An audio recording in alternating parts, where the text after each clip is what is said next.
Hello friends, welcome to my YouTube channel target with Moosi. जैसे कि आपकी पैट की परीक्षा प्रस्तावित है, उस पैट की परीक्षा में आपको 25 मार्क्स की जीके जीएस देखने को मिलेगी। और जिस 25 मार्क्स में जो डिवीज़न ऑफ मार्क्स है वो अलग अलग, यानी कि 5 नंबर की हिस्ट्री है, 5 की ज्योग्राफी, 5 की इकनॉमिक्स, 5 की जनरल साइंस। ठीक है। और जो जनरल साइंस है उसमें 60% जो क्वेश्चंस आते हैं वो बायोलॉजी से रिलेटेड आते हैं। तो इसके लिए आज मैं बायोलॉजी का एक टॉपिक हार्ट लेकर आया हूँ। उसके रिलेटेड कुछ क्वेश्चन आंसर हम यहाँ पर, बहुत इंपॉर्टेंट क्वेश्चन आंसर जो कि कभी ना कभी आयोग द्वारा मालूम करे जा गए हैं और ये मालूम करे जाते रहते हैं। इनका क्वेश्चनों का रिपीटेशन चलता रहता है। तो सबसे पहले जो है थोड़ा सा हम उसके बारे में थोड़ा सा कुछ समझ लेते हैं कि ये हार्ट की फंक्शनिंग होती कैसे है, क्या काम करता है, हार्ट किस तरह से काम हमारा करता है। क्योंकि फिर अगर कुछ क्वेश्चन घुमा के भी पूछ लिए जाते हैं तो हम उसका ईजिली आंसर ऑप्शन के ज़रिए दे देते हैं, अगर हमें थोड़ा सा उसके रिलेटेड पता होता है तो। ठीक है। वैसे ज़्यादा कुछ नहीं पढ़ना है आपको, मगर ये है कि हाँ, जितना हमें थोड़ा सा पता होना चाहिए कि हम अगर क्वेश्चन घुमा के भी आता है तो हम उसका आंसर ईजिली दे पाएँ। ठीक है। तो आइए शुरुआत करते हैं पहले हार्ट की। हार्ट के अंदर कितनी परत पाई जाती है, यानी कि हार्ट जो होता है वो हमारा वो कितने आवरण से, यानी कि कितने परतों में ढका हुआ होता है।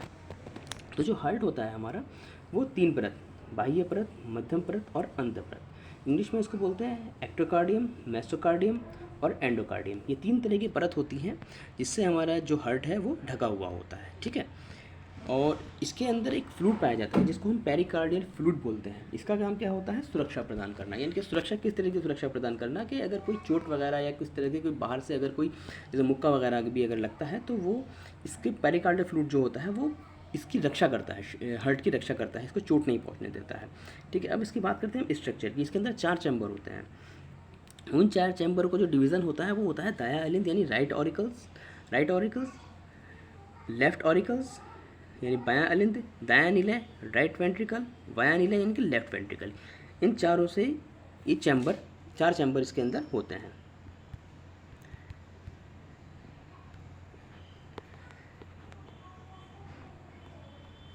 ठीक है। देखिए थोड़ा सा समझ लीजिएगा इसको।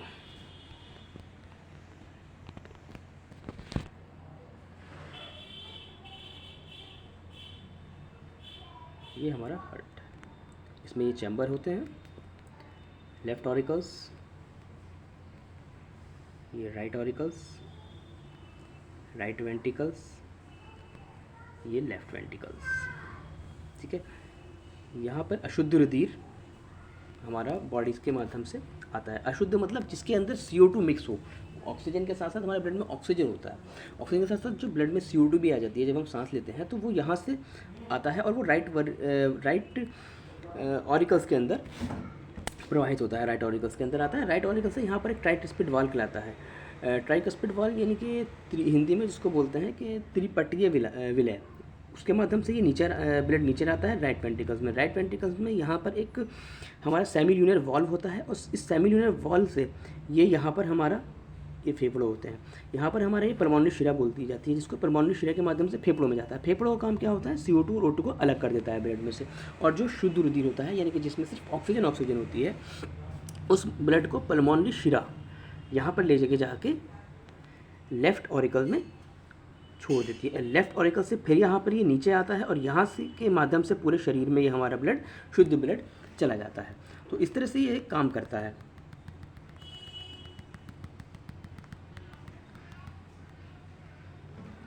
ठीक है। तो अब इससे कुछ रिलेटेड क्वेश्चन कर लेते हैं।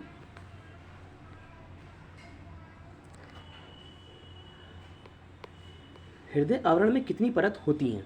तो अभी आपने पढ़ा है कि हृदय आवरण में हमारी कितनी परत होती हैं? 3 परत होती हैं। कौन कौन सी होती हैं?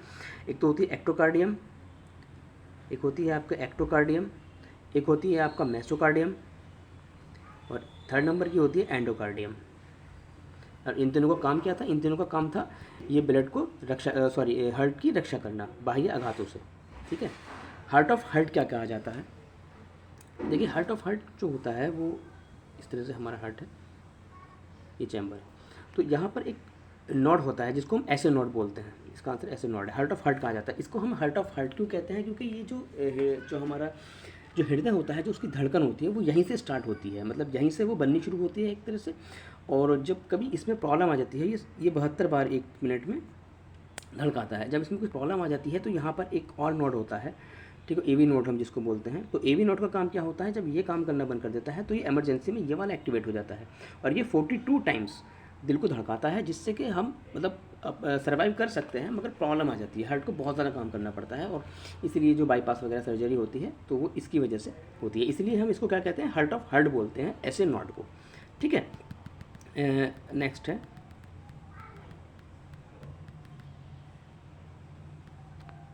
पल्मोनरी धमनी में कैसा रक्त प्रवाहित होता है। तो ये भी अभी आपने पढ़ा है कि जो धमनियाँ होती हैं उसमें धमनियों में हमेशा शुद्ध रुधिर प्रवाहित होता है, मगर अगर स्पेशली पल्मोनरी धमनी अगर पूछ लेता है तो पल्मोनरी धमनी एक अपवाद है, इसमें जो है वो हमेशा शुद्ध रुधिर होता है। ठीक है, हाँ अपवाद है, तो पल्मोनरी धमनी में हमेशा अशुद्ध रुधिर बहता है, बाकी जो धमनी है इसमें शुद्ध रुधिर बहा करता है, प्रवाहित होता है। नेक्स्ट,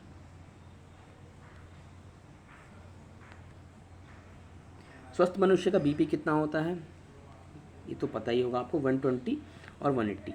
ये होता है दो तरह का, सिस्टोलिक और डिस्टोलिक। बीपी जो हो जाता है सिस्टोलिक और डिस्टोलिक। सिस्टोलिक जो होता है वो होता है, सिस्टोलिक मतलब संकुचन, यानी कि सिकुड़ना।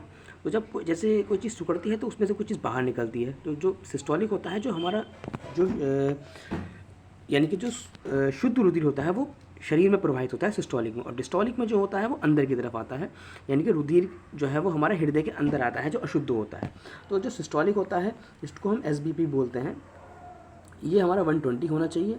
और जो डिस्टोलिक होता है जिसको हम डीबीपी बोलते हैं डिस्टोलिक, ये हमारा 80 होना चाहिए एक स्वस्थ मनुष्य का। ठीक है, तो आज इतना ही करते हैं, कल को कुछ नए क्वेश्चन के साथ फिर हाजिर होता हूँ। तब तक के लिए नमस्कार।